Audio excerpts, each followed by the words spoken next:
Assalamualaikum warahmatullahi wabarakatuh. Alhamdulillahirabbil alamin. Wassalatu wassalamu ala asrofil anbiya'i wal mursalin nabiyyina Muhammadin wa ala alihi wa sahbihi ajma'in.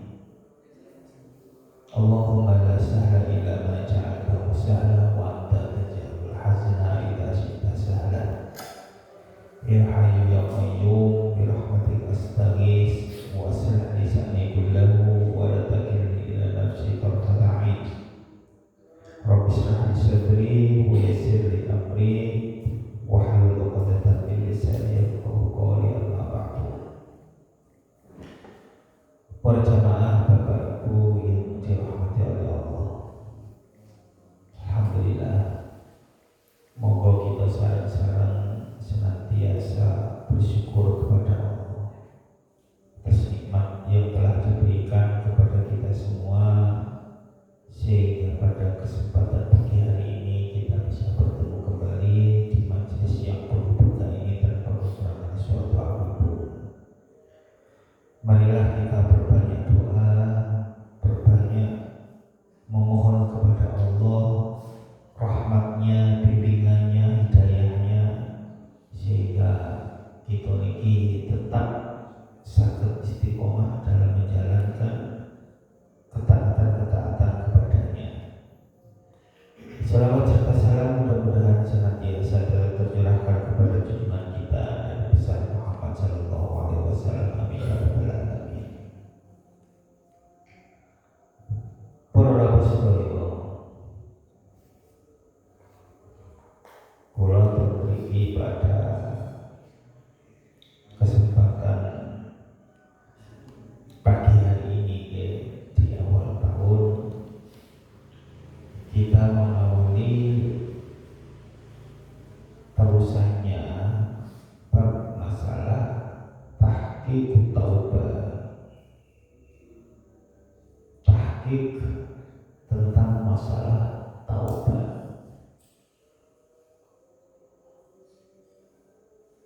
Taubat niku nek menurut definisi para ulama, para alim ulama kita,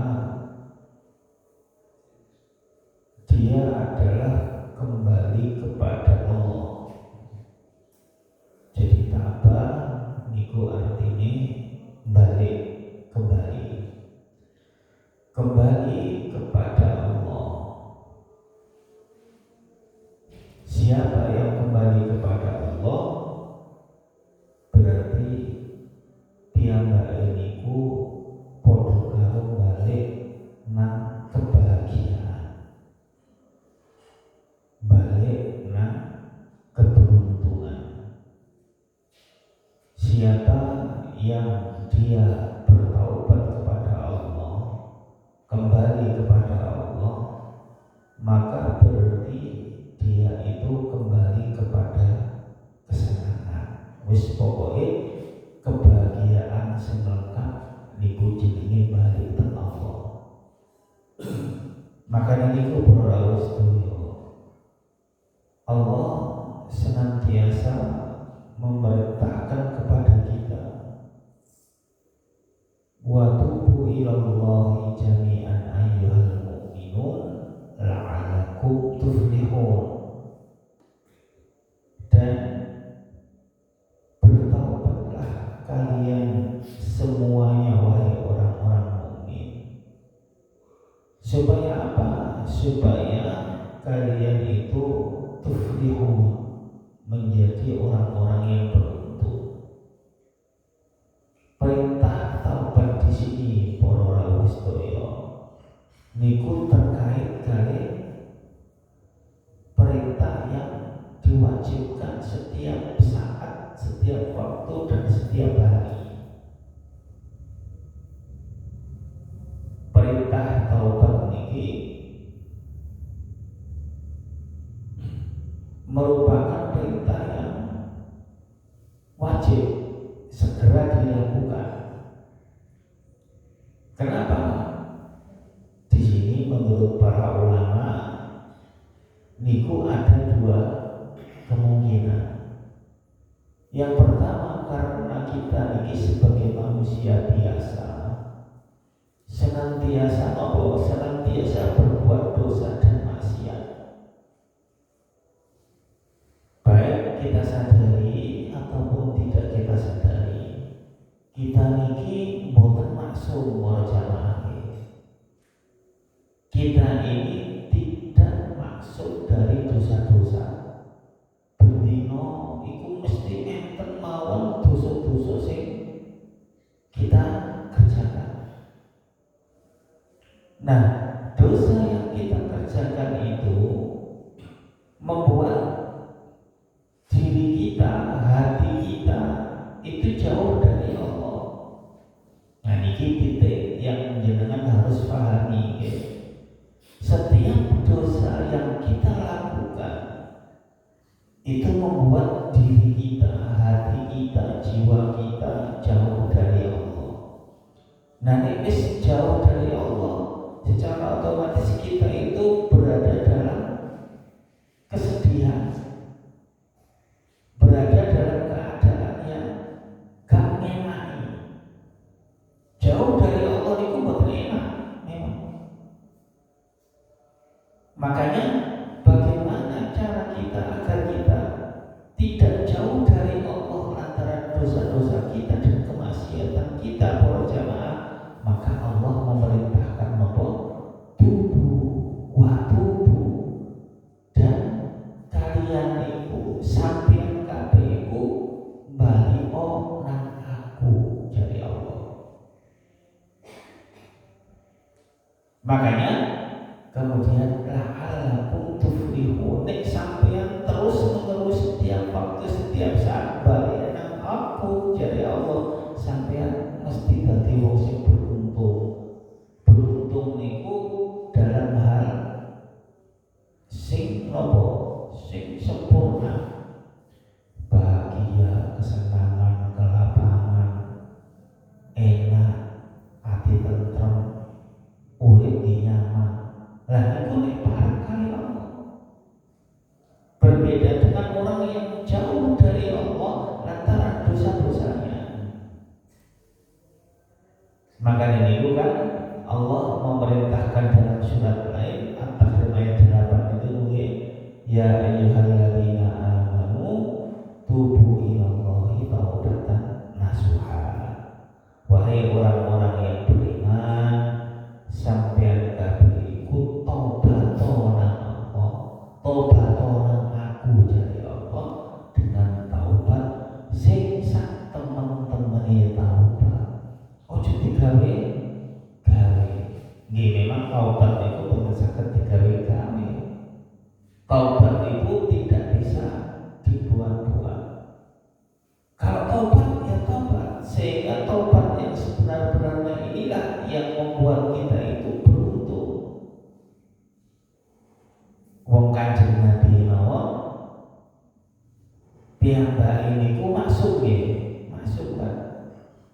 Dosa-dosa niku pun disepuro mata qaddama wa mata akhir. Sing telah lalu dan terkemudian niku dosane pun disepuro Kanjeng Nabi niku.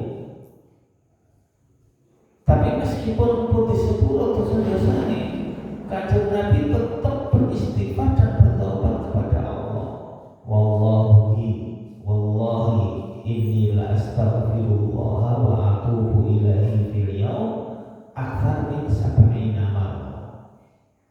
Demi Allah, aku itu terus Kanjeng Nabi senantiasa bertaubat dan beristighfar kepada Allah setiap hari lebih dari 70 kali. Dalam sabda lain Kanjeng Nabi merintahkan kita, ya ayyuhan nas tubu ila Allah wastaghfiru fa inni atubu fil yaumi mi'ata marrah. Hei para manungsa, sampeyan iku taubat to, sampeyan iku njaluk sepuro nang Allah, wastaghfiru, karena sesungguhnya aku setiap hari itu memohon ampun kepada Allah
taubatu 'alallahi lilladzina ya'maluna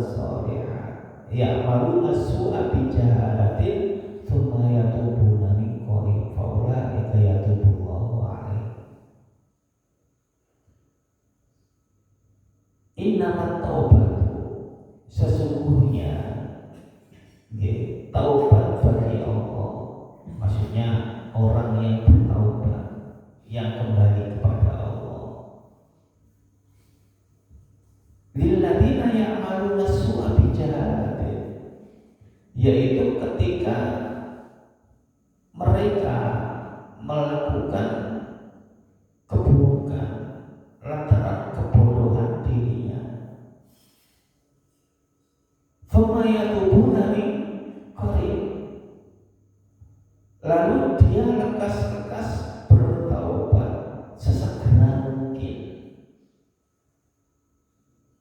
Nah, ini Allah menjelaskan taubat yang terkait dengan dosa-dosa.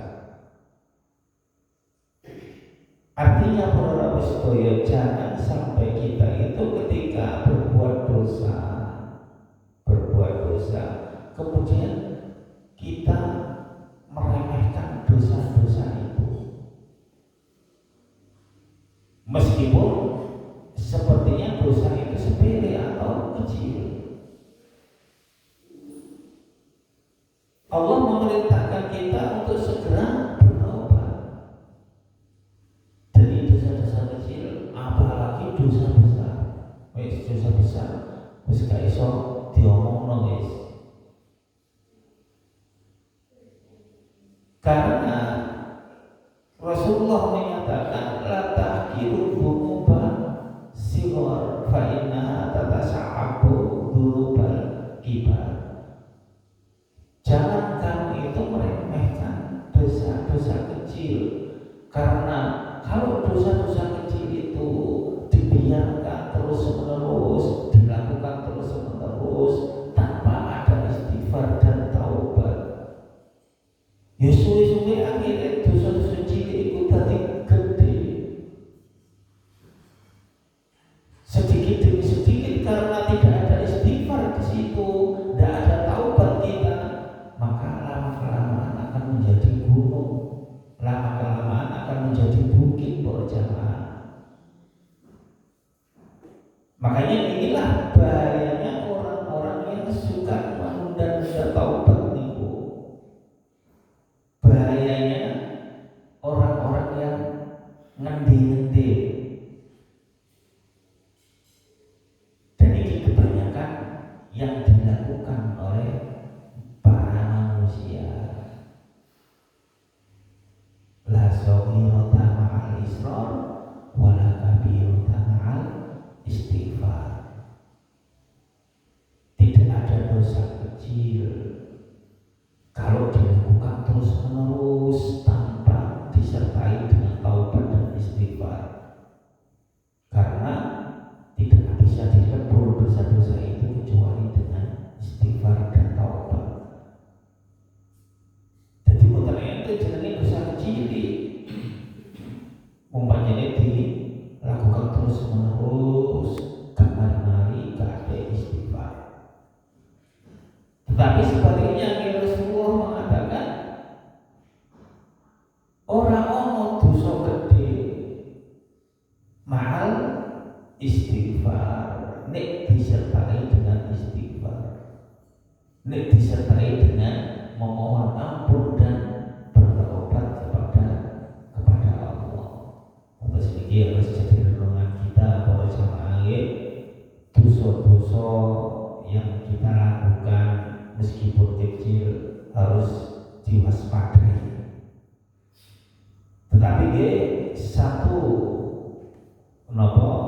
kegembiraan bagi kita kalau seandainya kita memiliki atau melakukan dosa besar, dosa gede, kemudian kita mau beristighfar dan bertobat kepada Allah, maka niscaya dosa-dosa besar itu akan diampuni. Bahkan dosa terbesar sekalipun yang terkait dengan kemusyrikan, mensekutukan Allah, kalau dia bertaubat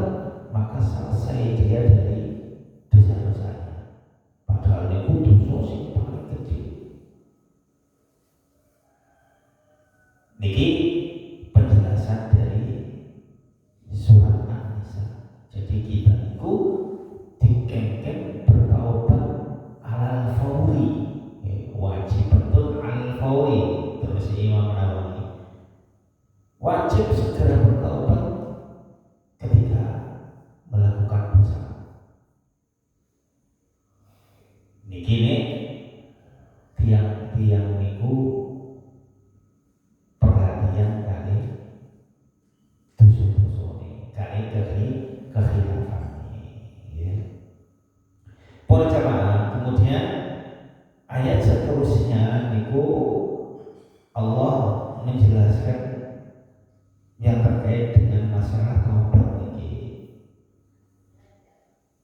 Walaisa bitaubatu lil ladzina ya'maluna as-sayyi'at hatta idza hadara ahaduhumul mautu qala inni tubtu an wa lil ladzina yamutuna wa hum kufar. Dan tidaklah disebut taubat itu terus ya Allah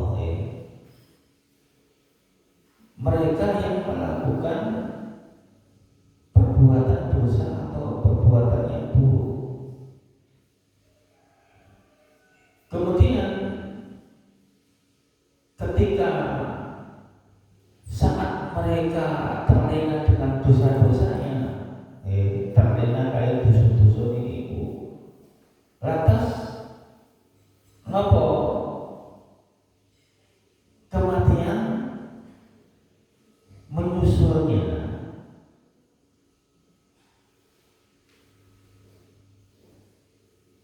Lantas orang ini baru bertobat kepada Allah. Ini tubtulan. Artinya para jamaah, taubat itu bukan berlaku. Di sini ada penjelasan para ulama bahwa taubat itu pun bukan berlaku. Nek wis nafas berada di kerongkongan. Niki artinya bahwa pintu taubat itu tidak selamanya dibuka. Ada masa ketika kita itu naudzubillah taubat ini pun ditutup, istighfar pun tidak diterima. Apa itu? Ketika nyawa sudah berada di kerongkongan, di pun tidak diterima. Fir'aun niku tobatnya ketika wis megap-megap arep tenggelam laut. Ya Allah, aku beriman dengan Tuhan Musa dan Harun. Tapi jare malaikat sing nyawa-nyawane wis terlambat. Megap-megap wis nyawa udur-udur ke tobat lha wingi nanti wae. Niki contoh yang bisa kita ambil dari masalah taubat yang sudah tertutup pintunya. Terus para jemaah, niki harus kita pahami. Innallaha azza wa jalla yaqbalu taubatal 'abdi ma lam yughargir. Sabda kanjeng Nabi. Sesungguhnya Allah azza wa jalla senantiasa menerima taubat hambanya selagi nafas masih belum di kerongkongan. Makanya kayak kita seperti ini, isek urip koyo ngene iki. Ketika kita perbanyak istighfar, meminta ampun dari dosa-dosa kita, Allah akan mengampuni dosa tersebut. Allah pasti akan memberikan ampunan. Niki satu rahmat, satu keutamaan. Tetapi enten peringatan yang sangat tegas. Tapi nek wis sampean arep mati, wis ora ana taubat. Ditutup pintu taubat. Nek pancen perbuatan orang itu buruk, ya dia akan mendapatkan balasan. Kalau dia orang yang meninggalnya dalam kondisi kafir, maka pintu taubat pun sudah tertutup dan dia dalam kondisi kafir dan mendapatkan azab yang sepadan. Naudzubillah para jemaah. Terus ini harus jadi renungan kita sehingga mumpung kita niki diberi kesempatan hidup masih enten nafas yang ada pada diri kita setiap hari. Mumpung durung terlambat koyo wong sing wis terlambat kae, maka sekarang inilah waktunya kita bertaubat. Jangan menunggu-nunggu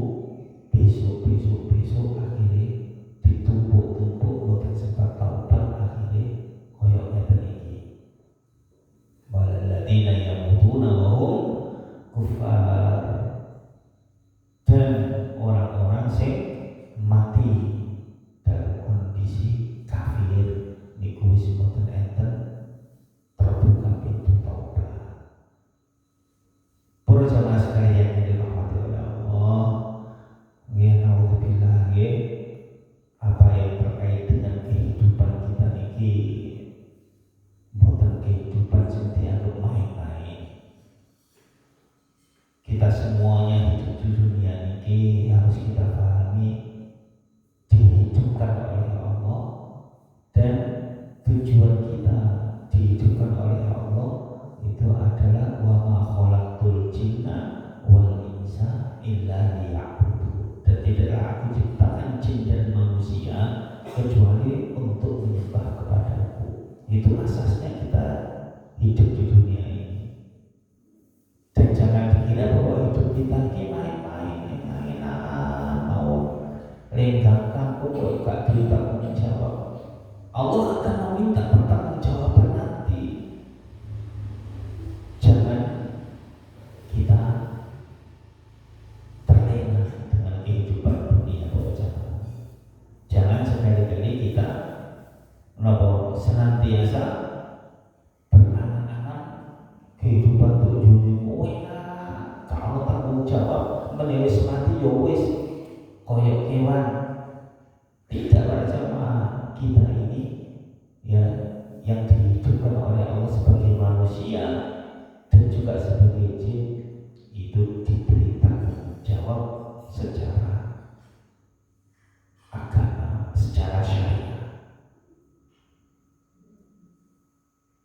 Kemudian penjelasan yang kedua dari ayat ini menurut para ulama, innallaha yabsutu yadahu bil laili yatuba musiul nah wa yabsutu yadahu bin nahari yatuba musiul lail hatta tatlu'a syamsu min maghribiha. Terus penjelasan pintu taubat yang kedua ini ditutup.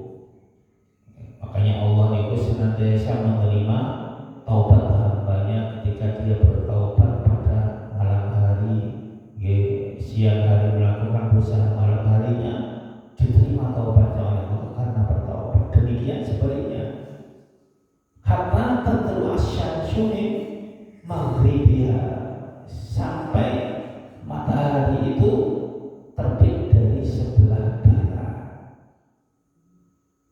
Kata tatlu'a syamsu min maghribiha, sampai sengenge niku meneh para jamaah dekat-dekat akhir zaman itu akan keluar dari sebelah barat. Maka ketika itulah pintu taubat menungso niku boten diterima. Nah iki akan terjadi nanti dekat-dekat dari kiamat, karena matahari terbit dari arah sebelah barat itu adalah tanda-tanda besar hari kiamat.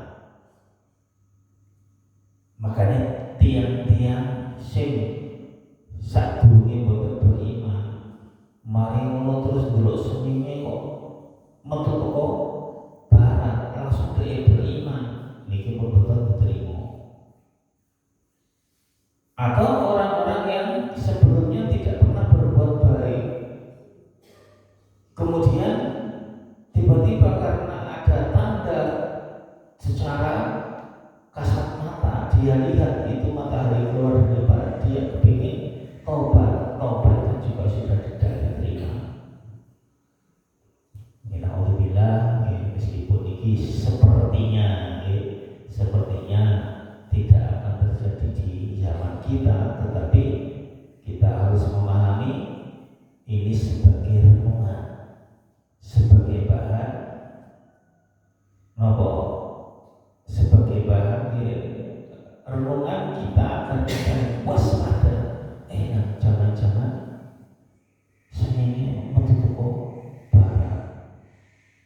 Kanjeng Nabi, para sahabat niku nek enten tanda-tanda alamiah dari kali gerhana, kali bulan, matahari sing muter-muter niku wedi